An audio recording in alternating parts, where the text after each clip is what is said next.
What is going on, guys? Welcome back to the site. Today we are going to be doing a really quick video on carb cycling. So we're going to look at what is it, what are the benefits that can be had, and my general thoughts on the matter.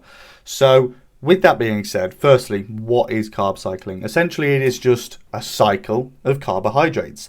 So this will be a manipulation of the total amount of carbohydrates that we are shooting for each day. And that may differ based on individuals' model to individuals' model, whether it be training day versus non-training day, or whether it be just sort of medium, low, high days throughout the week. There's going to be so many different ways that you can approach this. It is essentially just the cycle of carbohydrates. Now, of course, if we're cycling carbohydrates, that means we're also cycling calories. Each gram of carbohydrate, as we know, has 4 calories in it, so 4 calories per gram. And so if we're going to cycle carbohydrates up and down, that's naturally going to mean, therefore, that calories are going to be cycling up and down. Naturally, as well, we may want to cycle fats to counter that.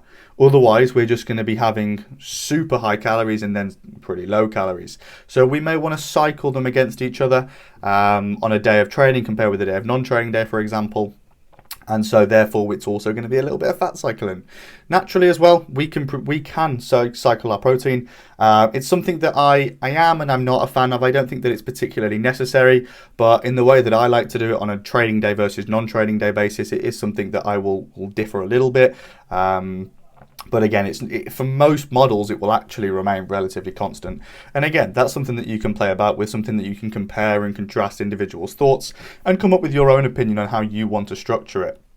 So what are the benefits that we can have with carb cycling? Well, firstly, the main benefit that is portrayed by the industry, which I think is massively blown out of proportion, is its ability to help with fat loss or minimization of the fat gain in an off-season or a bulking phase. And it can absolutely help, but I do think that the effectiveness is blown out of proportion. We'll come on to that. The other two benefits that sit better with me is one's ability to promote gym performance. So if we can load carbohydrates in and around that training window, we'll see an improvement in performance and we'll take advantage of the insulin sensitivity post-workout, stuff like that. And on a non-training day, the promotion of recovery. So one's ability to add a little bit more fat and potentially a little bit more protein in the hope to optimize and improve and promote their recovery environment, so their recovery capabilities. Those are the two areas of improvement that I personally agree with carb cycling, and the fat loss absolutely can be a benefit, but it's one we'll come on to. So in terms of this video, we are going to be looking at a perspective from fat loss and a perspective from muscle gain. So the first thing to note with fat loss, absolutely, carb cycling can work, it can help, it can promote fat loss, 100% in agreement with that. But what I'm here to do today is sort of bunk the myth that it is this magic tool that is going to allow you to bypass the fundamentals. It is not anywhere near as significant as the energy balance. It's just unfortunate facts. There is no way of bypassing that simple calorie equation. If you are not in a deficit, good luck losing fat. There may be, you could compare, maybe you might get a little bit of a bump out of carb cycling in a surplus in terms of fat loss or minimization of fat gain compared with an individual who doesn't. But in the grand scheme of a successful fat loss phase, good luck to you if you're not in a deficit.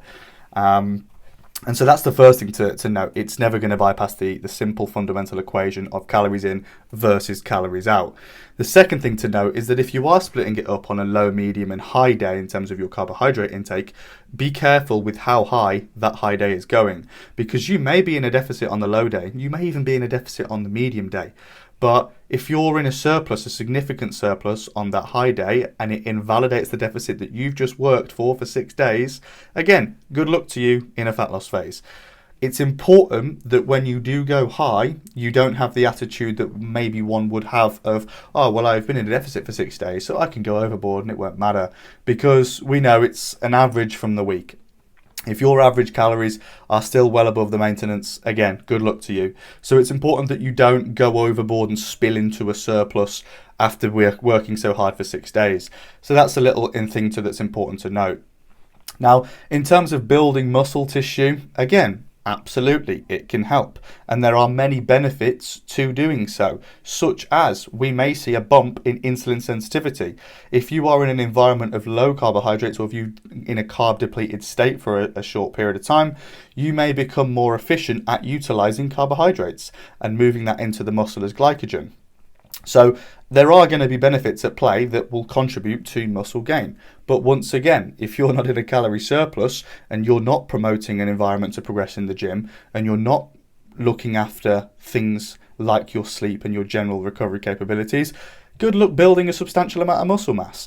And there's an example, actually, that I recall from Jeff Nippard. I couldn't pinpoint the video. If it comes back to me between the point of now and when this video goes live, I'll filter it on the screen here.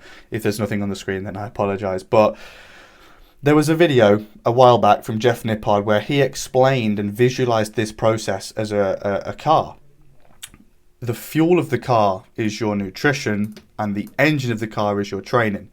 The nutrition that you put into that car, the fuel, there can be as much of it as you want. It can be the best grade of fuel or the best diet possible, but if it's going into a car with no engine, good luck moving forward. So it's important that you have that training stimulus there. And if you don't have the training stimulus and you're a couch potato, carb cycling ain't going to help you really. It's not going to help you in terms of building muscle mass. Again, as mentioned, it's not really going to help you unless you're in a deficit in terms of fat loss. And that's my thought process there. Now, do I use carbohydrates? Yes, I absolutely do. Do I use carb cycling approach? Yes, I absolutely do. And I'm a big fan of it. But I'm here today to bunk the myth that it is this magic tool that we can use to bypass the fundamental equation of calories in versus calories out.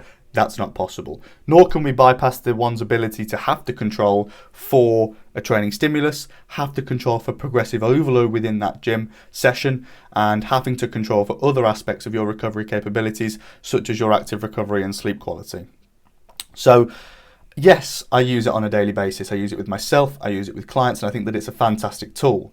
Now, the reason that I use it isn't because it's magic, isn't because my clients see a vast amount of fat loss when we introduce it, but in fact it's the other two principles that I spoke about earlier on in the video.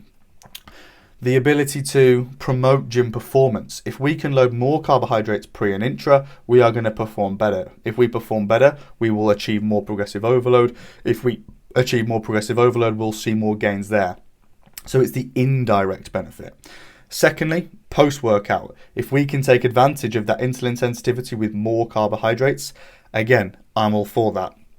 Similarly, on a non-training day, if we can load a little bit more fat and maybe even a little bit more protein to promote a better environment to recover from and improve our recovery capabilities compared with our recovery demands, then all of a sudden, again, I'm for that. I think that there's a benefit there. So those are the fundamental reasons why I would use carb cycling, but it is not an opportunity to bypass the basics. Nor is keto, nor is your fat loss shakes, nor your weight loss tablets. There is no way to bypass the fundamentals in the sense of calories in versus calories out, and you have to go and control for other aspects as well. With that being said, as mentioned, a very, very short video just briefly touching on what the benefits are and what my personal thoughts are on the topic. As usual, if you've got any further questions or you would like this to be tailored to you in the sense of, well, this is what you should do based on who you are, more than happy to help you out with that. My Instagram is on the screen. We also have a section on our website. If you're watching on the website, head to the services. If you're watching on YouTube, there is a link in the description, the first link to our services page. Go and check us out, scroll down to the bottom, book yourself a consultation call. It's absolutely free, and I'm more than happy to help you out there. Further to that, if you have any video recommendations or anything that you would like to see, or any thoughts on the current content available, drop me a message to the Instagram on the screen. It is highly appreciated. I really appreciate the feedback. I really appreciate the suggestions. Whether the feedback be positive or negative, it's welcomed. Thank you very much for watching. We'll see you in the next video.